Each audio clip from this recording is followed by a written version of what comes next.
नमस्ते गाइस, और आज की फाइट वीडियो में सबसे पहले बात करते हैं बीएमएफ चैंपियन जस्टिन गेची ने क्या कहा लाइट वेट डिवीजन के बारे में। अब जिसको याद है तो जब जस्टिन गेची और मैक्स होलोवे की फाइट बुक हुई थी, इवन इस फाइट के बुक होने से भी पहले जस्टिन गेची यही बोल रहा था कि वो डिजर्व करता है टाइटल के लिए फाइट करना। और जब उसकी मैक्स होलोवे के साथ फाइट बुक होगी तो जस्टिन गेची का यही कहना था कि जब वो मैक्स होलोवे को बीट कर देगा तो डेफिनेटली फिर उसकी जो नेक्स्ट फाइट होगी वो होगी बेल्ट के लिए। और इसी चीज को कंफर्म करते हुए इस्लाम महाचेव और इस्लाम महाचेव के मैनेजर उन दोनों ने भी यही कहा था कि जस्टिन गेची डिजर्व करता है टाइटल के लिए फाइट करना।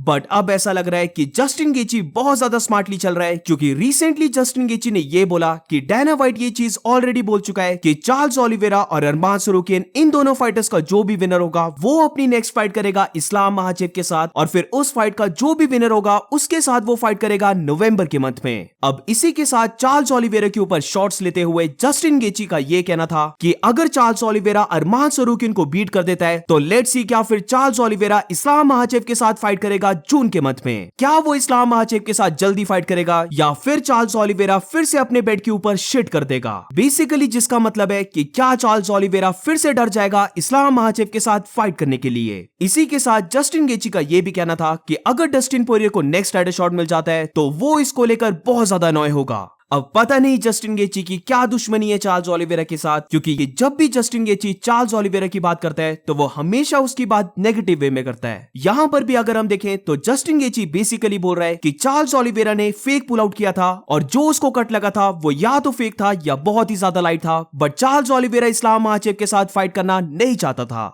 अगर जस्टिन गेची के इसी लॉजिक से चले तो ऐसे तो फिर इस्लाम महाचेव ने भी जनवरी के मंथ में पुल आउट किया है, तो दोनों फाइटर्स के अलग अलग रीजंस थे जिसकी वजह से उन दोनों ने पुल आउट किया है। एंड आई थिंक दोनों ने करेक्ट चॉइस ली थी पुल आउट करने में, क्योंकि फाइट से पुल आउट करना ज्यादा बेटर है rather देन इंजर्ड होकर उस फाइट में जाकर हार जाना। आई स्टिल रिमेंबर जब जस्टिन गेची और चार्ल्स ओलिवेरा की फाइट होनी थी तो ऑलमोस्ट अपने हर एक इंटरव्यू में जस्टिन गेची यही बोलता था कि चार्ल्स ओलिवेरा एक क्विटर है, but we all know fight में क्या हुआ और किसने उस फाइट में क्विट किया था। अब जस्टिन गेची की बात लगी थी तो आज की नेक्स्ट फाइट वीडियो एक छोटा सा अपडेट है UFC 300 की प्रेस कॉन्फ्रेंस को लेकर। तो रिसेंटली मैक्स होलोवे ने रिवील किया है कि UFC 300 की जो प्रेस कॉन्फ्रेंस होने वाली है वो कोई नॉर्मल प्रेस कॉन्फ्रेंस नहीं होगी, बल्कि ये प्रेस कॉन्फ्रेंस बहुत ही ज्यादा स्पेशल होगी। तो आई एम रियली एक्साइटेड कि प्रेस कॉन्फ्रेंस में क्या होता है। मुझे ऐसा लगता है कि पूरा ही कार्ड प्रेस कॉन्फ्रेंस में प्रेजेंट होगा, but on the other hand ये चीज हम काफी बार देख चुके हैं कि जब भी प्रेस कॉन्फ्रेंस में ज्यादा फाइटर्स प्रेजेंट होते हैं तो ऑलमोस्ट हर किसी से बेसिक ही क्वेश्चंस पूछे जाते हैं, जिसकी वजह से प्रेस कॉन्फ्रेंस बहुत ही ज्यादा बोरिंग बन जाती है। सो लेट्स सी UFC 300 की जो प्रेस कॉन्फ्रेंस है उसमें क्या स्पेशल होता है। I'm excited, man. It's gonna be huge.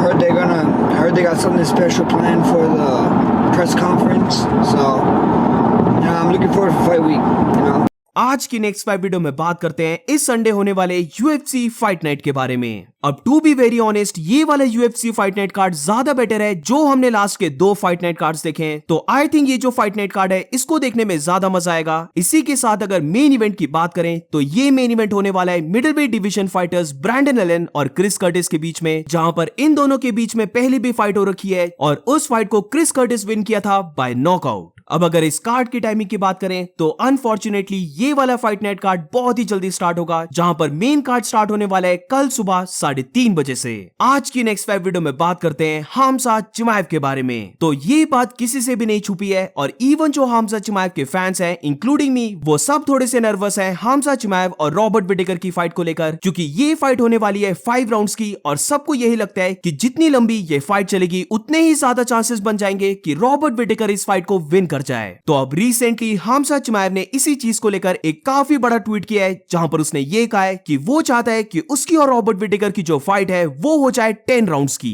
तो बेसिकली यहां पर हमजा चिमाएव ने डबल डाउन किया है कि वो केयर नहीं करता कि ये फाइट कितने राउंड्स की होती है। तो अब लेट्स सी फाइट में क्या होता है, और अगर हमजा चिमाएव और रॉबर्ट विटेकर की फाइट सेकंड राउंड या फिर थर्ड राउंड के आगे चले जाती है तो ये देखना बहुत ही ज्यादा इंटरेस्टिंग होगा। और एक काफी क्रूशियल है कि हमजा चिमाएव चैंपियनशिप राउंड्स यानी कि 4th और 5th राउंड में कैसे फाइट करता है। आज की नेक्स्ट 5 वीडियो में बात करते हैं चार्ल्स ओलिवेरा, इस्लाम महाचेव और कॉनर मैकग्रेगर के बारे में। तो बेसिकली ये चीज हर कोई जानता है और ये कंफर्म भी हो चुका है कि चार्ल्स ओलिवेरा और अरमान सरूकियन इन दोनों में से जो भी फाइट को विन करेगा तो वो फाइट करेगा लाइट वेट चैंपियन इस्लाम महाचेव के साथ। आई थॉट चार्ल्स ओलिवेरा और अरमान सरूकियन इन दोनों का यही एम होगा, बट मैं बिल्कुल रॉन्ग था क्योंकि it's looking like Charles Oliveira चाहता है कि वो इस्लाम महाचेव के साथ नहीं बल्कि कॉनर मैकग्रेगर के साथ फाइट करे। तो रिसेंटली चार्ल्स ओलिवेरा का जो हेड कोच है उसने ये रिवील किया कि अगर चार्ल्स ओलिवेरा अरमान सरूकियन को बीट कर देता है तो फिर वो चाहते हैं कि चार्ल्स ओलिवेरा की फाइट हो कॉनर के साथ। बेसिकली यहाँ पर जस्टिन गेची वाली बात ही है जहां पर चार्ल्स ओलिवेरा के हेड कोच ने भी यही कहा है कि अगर चार्ल्स ओलिवेरा अरमान सरूकियन को बीट कर देता है तो फिर तो उसे टाइटल शॉट गारंटी मिलना है, तो व्हाई नॉट उससे पहले चार्ल्स ओलिवेरा फाइट कर ले कॉनर के साथ। चार्ल्स ओलिवेरा कॉनर मैकग्रेगर को बीट कर देगा और देयर इज नो वे कि कॉनर मैकग्रेगर को बीट करने के बाद चार्ल्स ओलिवेरा टाइटल के लिए नहीं फाइट करेगा। तो अब अगर चार्ल्स ओलिवेरा ने अरमान सरूकियन को बीट कर दिया और जो फाइट के बाद इंटरव्यू होता है वहां पर मे भी ऐसा हो सकता है कि Charles Oliveira lightweight champion Islam Makhachev को नहीं बल्कि कॉनर मैकग्रेगर को कॉल आउट करे।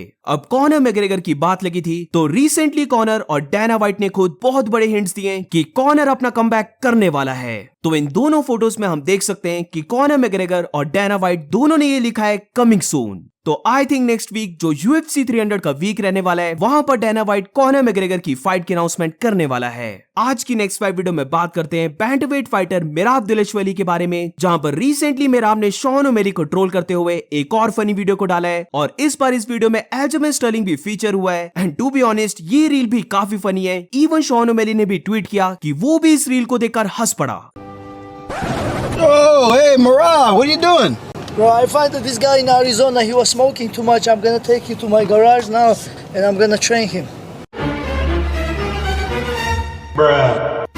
Oh, is that Sean? Yeah, that's him, bro. It's hard to recognize because he's smoking too much. Yeah, I understand. Good luck.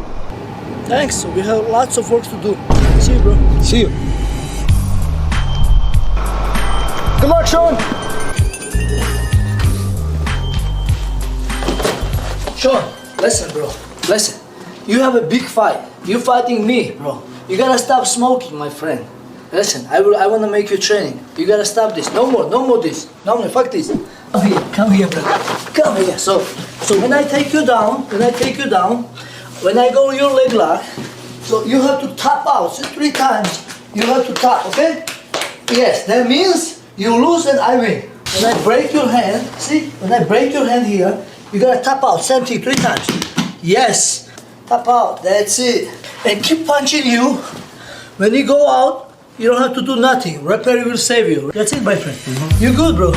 So that's it for today, guys. आज की fight video में बस इतना ही। अगर तुम्हें video अच्छी लगी हो तो please make sure to like and subscribe. मिलते हैं नेक्स्ट वीडियो में।